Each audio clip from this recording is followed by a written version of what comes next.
What if anime was real? Oh my god, I just wish it was true. Shut the fuck up, you weeb. It's rare nowadays that I ever go back to revisit an anime. Do you see how many shows are airing every season? In this day and age, I can barely keep up with what's coming out. And you think I got time to go back and watch shit like The Hero is Overpowered but Overly Cautious? Huh?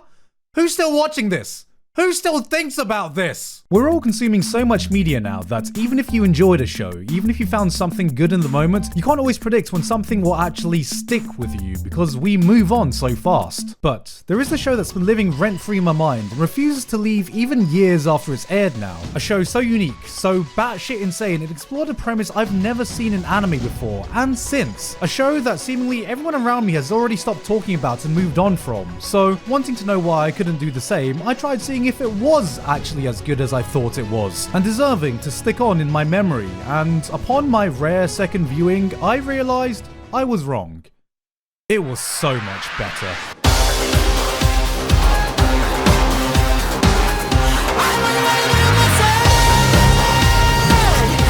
But I'm getting ahead of myself, because first, it's sponsor time. This video is brought to you by NeuroCloud. NeuroCloud is a brand new up-and-coming roguelike strategy game spin-off of Girls Frontline. Set after an accident occurs in a virtual world, the bionic autonomous dolls, that's waifus to you and I, are scattered all over the cloud, and you, the professor, must gather them and seek resources to survive and search out a way to return to the real world. Woo! That's right, it's an isekai sci-fi, baby! The game's roguelike gameplay is streamlined for a more casual player experience, striking the perfect balance of strategy and fun. Navigate your way through fully non-linear branching paths and challenge randomly generated maps with unlimited possibilities. Every time you clear a level, you'll get function cards and you can use them to improve your team and find the perfect strategy to clear the next level. Not only that, but every character has an ultimate move as well, each one complete with a fully unique Nirvana-specific animation sequence, and man, just look at this. I was beyond impressed by every single one I use. There's nothing more satisfying than dropping your ult and watching this play out as you clear the room of enemies. It also helps that the girls themselves look absolutely incredible. The game's unique sci-fi art style really embraces the setting and provides you with a character arc featuring detailed backgrounds that really gives you a sense of each doll's personality. They aren't just PNGs. You can use these things as your bloody desktop wallpaper. Guys, they aren't just PNGs. So, what are you waiting for? Follow the link in the description to download the game and start your adventure today. Also, make sure to use the gift code on screen to get yourself some free exclusive benefits. Thank you very much to NeuroCloud for sponsoring me today. Back to the video. What would the world be like if fiction became reality? 1秒あれば世界は変わるのだ。 This is a question Sota unexpectedly has to deal with when one day he gets transported right into an anime that he's watching. But wait, hold on. He gets transported back and finds out that the anime characters have come with him. Suddenly, characters from all sorts of anime, games, manga, genres start appearing in the real world and start duking it out. It's an all-out brawl. The fantasy knight starts flying around in our reality. This mage summons Gate of Babylon, except it's got bloody rocket launchers. Fucking magical girl appears. How cool is this concept? Now, I know what you're thinking. Gigguk talking about another isekai. Yes. But actually, no. Look, yes, we can keep up the meme and call this an isekai, but the premise and appeal is not even in the same galaxy as your standard isekai. So no, I don't like this because it's an isekai. I like it because it's fate. One thing I absolutely love in any medium is seeing elements that don't traditionally exist together clash with each other in a story. Like, that was the biggest reason I initially started to get invested in the MCU in the first place. Growing up, I was never massive into superhero movies, and when Phase 1 first released, that's mostly how I felt. Then, Avengers came out, and I was like, wait, I get to see a billionaire engineer fight a Nordic god and a super soldier in the mix? Now you have my attention. Hulk starts wrecking shit. Aliens blow up New York, and Hawkeye's like, guys, I have a bow and arrow. Then, slowly, you start seeing the world changing. Governments have to acknowledge the threat of alien invasions. Space travel gets introduced as a normal thing. Doctor Strange comes out. Great, I guess we have wizards now too. Black Panther. Okay, now there's a secret advanced civilization. Thanos invades, and Hawkeye's still like, guys, I still got my bow and arrow. Thanos, you better watch out. I'm gonna shoot you with this arrow. It's a really sharp arrow. Pew, pew. Magic, space, technology, gods, super soldiers, you have all these elements, all coexisting, all coming to head in the same universe. Not as a gimmick, but building off each other for a grander plot. And this is the basis of why I love recreators so much. This is what happens when you take every cliche genre in anime and crash them into each other. Take a look at this scene. We start off with the magical girl and definitely not Saber arguing ethics with the equivalent of a scheming yandere Izaya from Durarara. That's going about as well as you imagined. Then, Superior Asuna and a Final Fantasy mage jump in. Negotiations have broken down. Not Saber uses her noble phantasm. It starts wrecking shit. Her and Superior Asuna go at it. Suddenly, a Guilty Gear character casually walks in. He doesn't have magic, he's got a fucking gun. I started blasting. Bang! Bang! Magic versus guns? What wins? Guns. What beats guns? JoJo stands. A Persona character with a JoJo stand joins the fray in battles by using his stand. Seeing all this violence, the magical girl just wants everyone to get along and decides to join in to try and stop the fighting with the power of friendship and more violence. It's carnage, it's mayhem, and just as you think it can't get any crazier, a giant mech just drops in and... What is happening? You have a fake character fighting a fantasy character, fighting a Guilty Gear character, fighting a Persona character, fighting a magical girl, and in the middle of this, there's just a Monogatari villain causing complete chaos. Seeing havoc like this unfold is some of the most fun I've ever had as an anime fan, because if you're a weeb who's watched shows with the characters like this in them, how the hell does this not put a smile in your face? This is a show that rewards those who are familiar with the tropes of anime by taking the cliches you know and flipping them into unfamiliar territory. So you may be wondering, why the hell did everyone else forget about this show? That's what I want to fucking know! The most common complaint I see about this show is that it's just bogged down with too much dialogue because, oh lord, there's a lot of it. The first two episodes open up with a bang. You got giant robots, you got explosions, you got this badass girl playing a gun with a sword like a violin to control other swords, and you're like, oh god, I'm so ready, this is gonna be awesome! Then the next few episodes hits and it's like, それは私にとってとても重要なことだ。 Can we get back to the sword lady fighting the giant Gundam again, please? The first time I watched this, I came in with the expectations that this was just going to be a dumb, fun action romp with anime from every genre. So when there were several episode stints of nothing but just talking, I would honestly just half zone out, waiting for the next action scene. But on my second viewing, because I knew when the action was coming, because I wasn't just anticipating the next big fight scene, I had the chance to actually fully immerse myself to what they were talking about, and I thought, damn. This is actually interesting as hell. Recreators doesn't just settle with presenting this wacky concept of, hey guys, what if anime was real? But puts serious thought into what struggles would actually exist if characters of fiction could break the barrier to our world. From the biggest effects to the smallest details. Characters that get transported here end up having some sort of sensory overload when they come to our world. The air feels different, the food tastes more flavorful, colors are brighter. What they experience in their world is only dependent on how much detail their author puts into their work. How descriptive was the orange juice they drank? Did the author deem it necessary to add coffee to their world building? But here, taste, smell, sight, a whole world of sensations they've never experienced is now at their fingertips, and I just thought this was a cool little detail I never would have thought about. But on top of this, Recreators builds on its concept to explore so many interesting ideas, like what if these creations could actually meet their creators? We've seen this before with gimmicky fourth wall breaks, but to fictional characters, meeting your author is essentially meeting your god, the person responsible for all the bad things, all the natural disasters, all Fortnite dancers to ever exist. How would that make you feel? Would you be happy,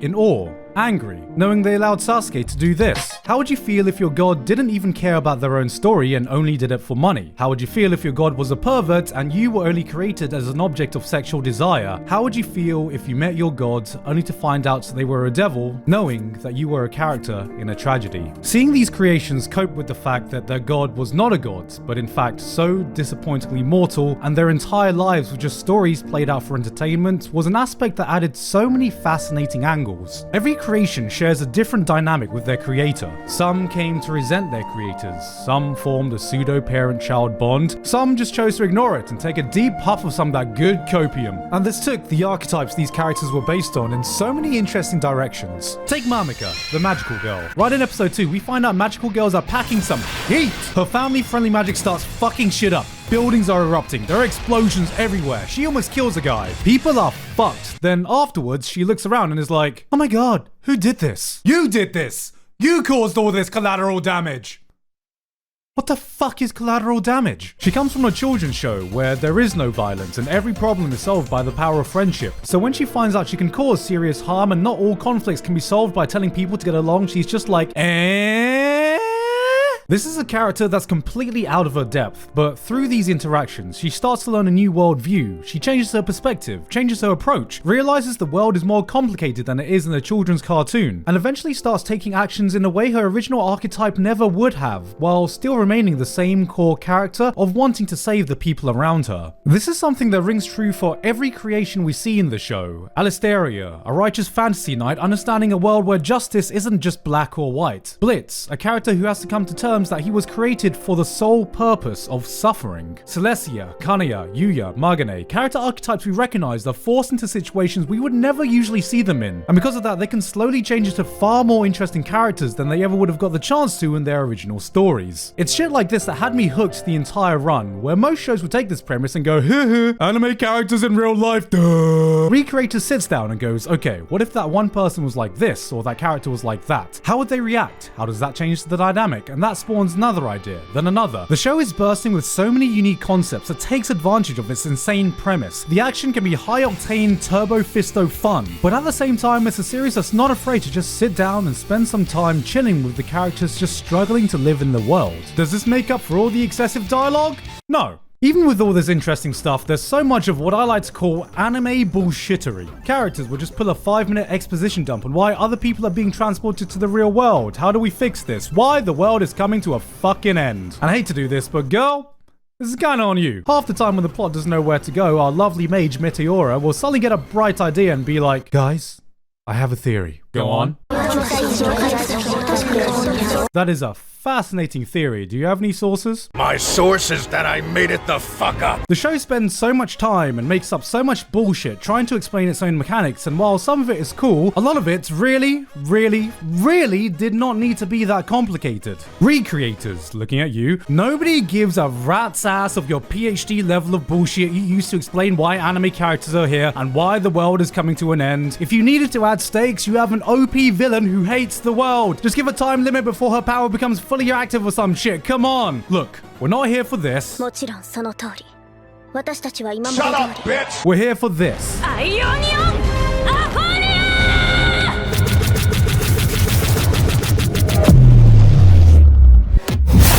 There are some other things as well, like Magane's power makes no sense and is just broken in every way. The final conclusion takes so much suspension of disbelief and it's just anime bullshittery shot up into the fucking stratosphere, but honestly, I don't really mind. The more time passes, the more I've just appreciated what this series tried to do, and watching it again made me rethink some of the things I thought I hated about it. I remember the first time I watched this, I absolutely despised Sota. Sota is a shriveled scrotum of a protagonist. Early on we find out that he knows the origin of the villain everyone's trying to find out about, and he just does nothing. Doesn't tell anyone, doesn't do anything. The plot goes on standstill just for him. And I remember the first time I watched this, I was fuming. Livid that this Shinji ass motherfucker was taking up valuable screen time when I could be watching a giant robot turbo fist a fucking flying knight. But then you find out the reason for it and I was like, oh, I think I get it now. Sota isn't a hero like the characters he's standing next to. He's just a normal dude who likes anime. Shy, socially awkward, living with his own trauma, afraid to face the problems in his life head on. Frustratingly afraid to take action, but frustratingly real. He's someone who needs the heroes you see in anime to give him something to aspire to be. And that's when I realized that Recreators is a story about stories. Why is it that fiction exists? Why do we need heroes, villains? Why do our stories require conflicts for our characters to overcome to be interesting? This is something that all the creations in the show have to come to terms with in their own way. Would Guts from Berserk be able to accept what's happened knowing his perseverance inspired thousands to push through their own struggles? Would Olga from Kurino react well knowing that she helped?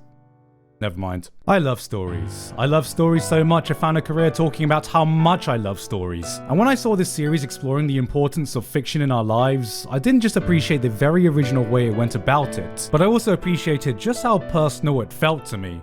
And then the show ended on a 4-episode balls to the wall action free-for-all, and I was happy again. Recreators is a fan fiction for anyone who's ever created something, a celebration of anime and the culture behind it, a look into the dangers of online toxicity, a boatload of fun, and a love letter to stories themselves. Can it be a little messy?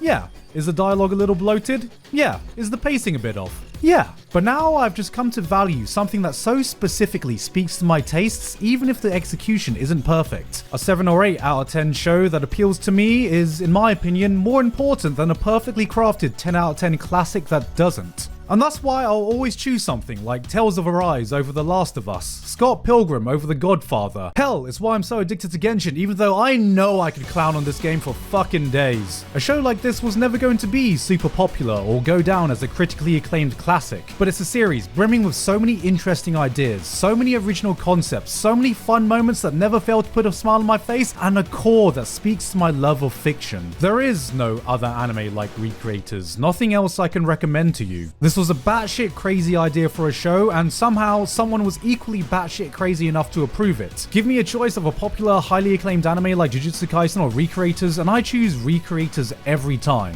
We've seen variations of this show before. They were called Bleach or Yu Yu Hakusho, and no, I'm not calling them the same show, but you know what I mean. Fuck, just look at the beginning of Chainsaw Man right now and tell me the premise and plot structure isn't almost identical. There's gonna be more Jujutsu Kaisens in the future, there's gonna be more My Hero Academias in the future, there's gonna be more Narutos in the future, but there's only ever been one Recreators.